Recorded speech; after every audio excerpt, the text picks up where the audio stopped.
चांद को फतह करने के बाद अब भारतीय अंतरिक्ष एजेंसी इसरो सूरज की ओर रुख कर रही है। इसरो का long awaited mission Aditya L1 अपने लॉन्च के बेहद करीब है। ये अपने आप में इसरो का एक ऐसा यूनिक मिशन है जिसके जरिए भारतीय वैज्ञानिक सूर्य के वायुमंडल का बेहद गहनता से अध्ययन करेंगे। ये मिशन न केवल सूरज के कोरोनल इम्पैक्ट और रेडिएशन डायनेमिक्स को समझने में मदद करेगा, बल्कि इसके जरिए सोलर रेडिएशन के स्पेस और अन्य प्लैनेट्स पर पड़ने वाले इम्पैक्ट की स्टडी करेंगे। इसे वैज्ञानिक स्पेस वेदर के नाम से जानते हैं। जिस तरह हम पृथ्वी पर रहते हुए अलग अलग मौसमों का अनुभव करते हैं, ठीक वैसे ही अंतरिक्ष में भी सूरज के रेडिएशन से विभिन्न मौसम परिस्थितियां जन्म लेती हैं, जिनका अध्ययन करना अत्यंत जरूरी है, क्योंकि इसका हमारी पृथ्वी और इसकी कक्षा में घूम रही सैटेलाइट्स पर एक बड़ा इम्पैक्ट पड़ता है। इनफैक्ट न केवल सैटेलाइट्स बल्कि कंप्लीट नेटवर्किंग सिस्टम पर यह स्पेस वेदर अपना प्रभाव डालता है। ऐसे में बेहद जरूरी है कि हम इस पर अपनी कड़ी नजर जमाएं और इन परिवर्तनों का अध्ययन करके भविष्य में इससे संपूर्ण बचाव या लॉसेस को मिनिमाइज करने के लिए आगे कदम बढ़ाएं। और इसी कड़ी में इसरो का आदित्य L1 स्पेसक्राफ्ट एक शानदार कोशिश है। इसरो ने इसके लॉन्च के लिए 2 सितंबर की तारीख मुकर्रर की है। हो सकता है कि जब आप ये वीडियो देख रहे हो तब ये लॉन्च होकर स्पेस में अपनी मंजिल की ओर ट्रेवल कर रहा हो। ऐसे में आइए आज जानते हैं इस मिशन से जुड़ी कुछ इन डेप्थ डिटेल्स। तो नमस्कार दोस्तों, आप देख रहे हैं रहस्य टीवी स्पेस। तो चलिए शुरू करते हैं। आदित्य L1 भारत का पहला ऐसा स्पेसक्राफ्ट है जो कि सूरज और उसके बाहरी वायुमंडल कोरोना का अध्ययन करने के लिए डिजाइन किया गया है। इसकी फॉर्मेशन के पीछे इंडियन स्पेस रिसर्च ऑर्गेनाइजेशन के अलावा inter university central for astronomy and astrophysics physical research laboratory और इंडियन इंस्टीट्यूट ऑफ एस्ट्रोफिजिक्स का भी हाथ है। अगले 5 सालों तक कोरोनाग्राफ परफॉर्म करने के लिए बनाया गया ये स्पेसक्राफ्ट 1475 किलो के लॉन्च मास के साथ पृथ्वी की कक्षा से रवाना होगा। इसे धरती से करीब 15 लाख किलोमीटर दूर सूरज के इर्द गिर्द एक gravitationally stable orbit L1 Lagrange point पर प्लेस किया जाएगा। यहाँ से सूरज का डिस्टेंस करीब 149 मिलियन किलोमीटर है। सूरज और पृथ्वी के बीच के 150 मिलियन किलोमीटर के इस स्ट्रेच का लैग्रांज पॉइंट केवल 1% ही है। But still according to scientist, sun के अराउंड ये ऑर्बिट कंपैरेटिवली ज्यादा स्टेबल और रिसर्च ओरिएंटेड है। यहाँ पहले ही बहुत सी सोलर ऑब्जर्वेटरीज मौजूद हैं जो पिछले कई सालों से सूरज को स्टडी कर रही हैं। लैग्रांज पॉइंट L1 का आइडेंटिकल L2 फिलहाल JWST के लिए कर्म भूमि बना हुआ है। जी हाँ, यही वो स्थान है जहाँ से दुनिया की सबसे बड़ी स्पेस ऑब्जर्वेटरी अपना काम जारी रखे हुए है। खैर, वापस आए अपने इसरो के आदित्य L1 मिशन पर। तो इस मिशन के फॉर्मेशन के पीछे एक बड़ी ही कमाल की कहानी है। आपको तो पता ही है कि हिंदुस्तान में टेक्नोलॉजिकल एडवांसमेंट्स और एस्ट्रोनॉमी को सरकार द्वारा कितना बढ़ावा मिलता है। ऐसे में इन मिशंस को स्क्रैच से बिल्ड करके कामयाबी की कगार तक ले जा पाना बहुत मुश्किल रहता है। साल 2008 के जनवरी महीने में पहली बार इस मिशन को कॉन्सेप्चुअलाइज किया गया। ये advisory committee for space research की ओर से एक प्रपोजल था जिसमें सोलर कोरोना की स्टडी करने के लिए एक मिशन तैयार करने की योजना थी। इसके लिए तब 3 करोड़ रुपए का बजट भी जारी किया गया था। खैर, वक्त बदला और आ गया साल 2018। इस समय काम ने रफ्तार पकड़ी और आदित्य का मिशन एक्सपैंड होता दिखा। इसका बेसिक कॉन्सेप्ट तो सेम रहा, मगर स्पेसक्राफ्ट का डिजाइन और उसके ऑब्जेक्टिव्स अब काफी बदल चुके थे। इनिशियली लो अर्थ ऑर्बिट में रहकर सन की स्टडी करने वाला 300 से 400 किलो वजनी ये स्पेसक्राफ्ट कब एक कॉम्प्रिहेंसिव सोलर रिसर्च मिशन बन गया, ये पता ही नहीं चला। इसरो द्वारा इसे स्पेस में लॉन्च करने के लिए PSLV-XL रॉकेट का इस्तेमाल किया जाएगा, जो इसे अर्थ के एटमॉस्फेयर से एस्केप करवा के कैरमेन लाइन के पार पहुंचा देगा। आउटर स्पेस में करीब 18 से 20 किलोमीटर के फासले पर पहुंचने के बाद ये रॉकेट इसका साथ छोड़कर दोबारा पृथ्वी पर लौट आएंगे और इससे आगे का सफर इसे अपने ऊपर लगे ऑनबोर्ड propulsion मॉड्यूल की सहायता से ही तय करना होगा। ये पृथ्वी और सूरज की इंटरग्रेविटी से मिलने वाले स्लिंग शॉट फोर्स की मदद से आगे बढ़ेगा और ऑर्बिटल करेक्शंस करने के लिए ये अपने थ्रस्टर्स को फायर कर 15 लाख किलोमीटर लंबा अपना ये सफर पूरा कर L1 लैग्रांज पॉइंट तक पहुंचेगा, जहां से इसके एक्चुअल मिशन की शुरुआत होगी।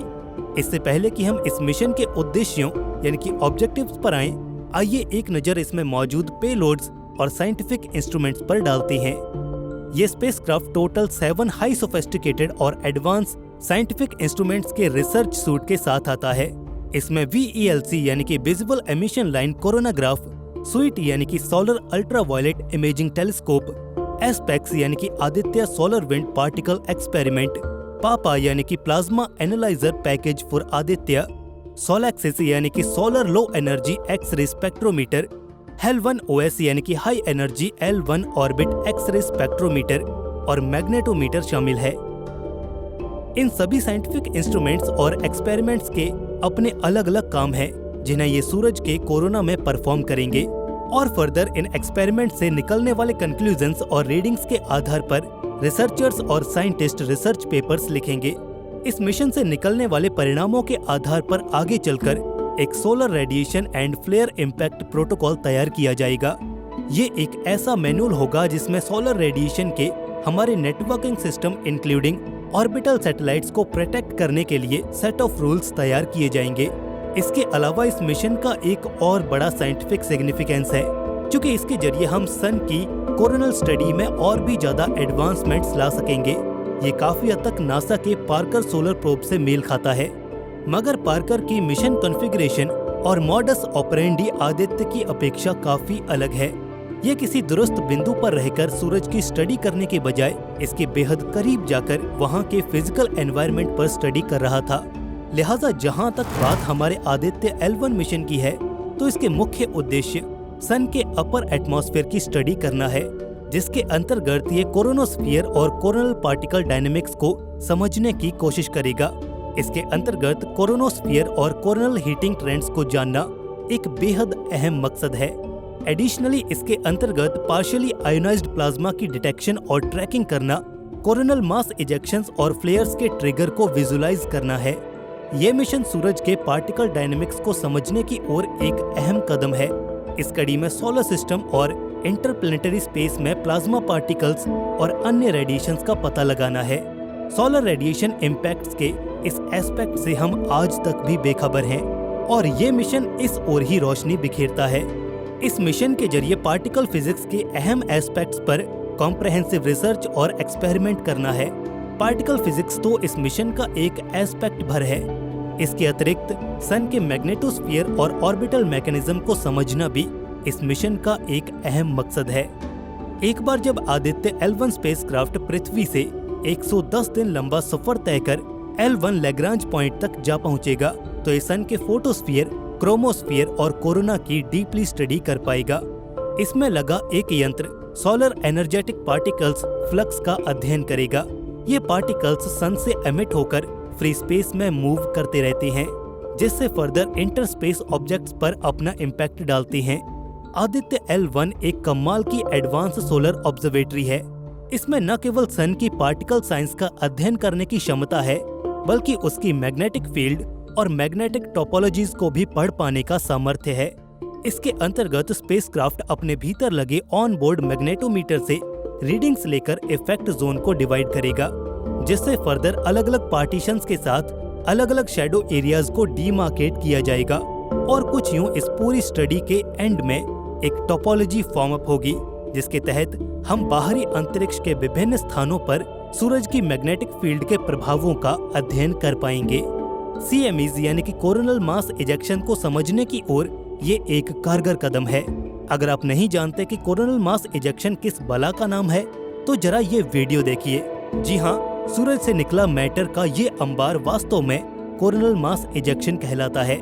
सूरज के ऊपरी वायुमंडल, जिसे कोरोना कहा जाता है, उससे एक झटके में काफी भारी मात्रा में सोलर मासेस के स्पेस में ड्रिफ्ट ऑफ हो जाने का ये फिनोमिनन अक्सर अंजाम होता रहता है। फर्दर ये इजेक्टेड मास प्लाज्मा की शक्ल लेकर पूरे सोलर सिस्टम में मूव करता रहता है। सच कहें तो ये CMEs ही वो फैक्टर हैं जो स्पेस वेदर को अफेक्ट करता है, और इसके कारण ही अंतरिक्ष में हमारी सैटेलाइट्स और ऑर्बिट में घूम रहे वैज्ञानिक उपकरणों पर रेडियो डिसरप्शन देखने को मिलता है। इसकी समझ पाकर हम अगर इसे होने से नहीं रोक सकते तो कम से कम इसका हमारे कीमती हार्डवेयर पर पड़ने वाले प्रभावों को तो कम कर ही सकते हैं। यही मकसद है इस स्पेसक्राफ्ट का सन के आउटर एटमॉस्फेयर को पढ़ने के पीछे। अब देखना यह है कि आखिर इसरो का ये मिशन अपने अभियान में कितना और किस हद तक कामयाब हो पाता है। इसके जरिए किन वैज्ञानिक खोजों को अंजाम दिया जाता है और वैज्ञानिक इससे मिले डेटा को पढ़कर किन कंक्लूजन्स पर पहुंचते हैं। खैर, आप इस विषय में अपनी राय हमें कमेंट सेक्शन में जरूर से साझा कर सकते हैं। बाकी आपको अगर ये वीडियो पसंद आई तो इसे एक लाइक जरूर कीजिए और अपने दोस्तों में शेयर करना भी ना भूलें। साथ ही स्पेस एंड एस्ट्रोनॉमी की तमाम अपडेट्स के लिए रहस्य टीवी स्पेस को सब्सक्राइब करना भी ना भूलें। धन्यवाद।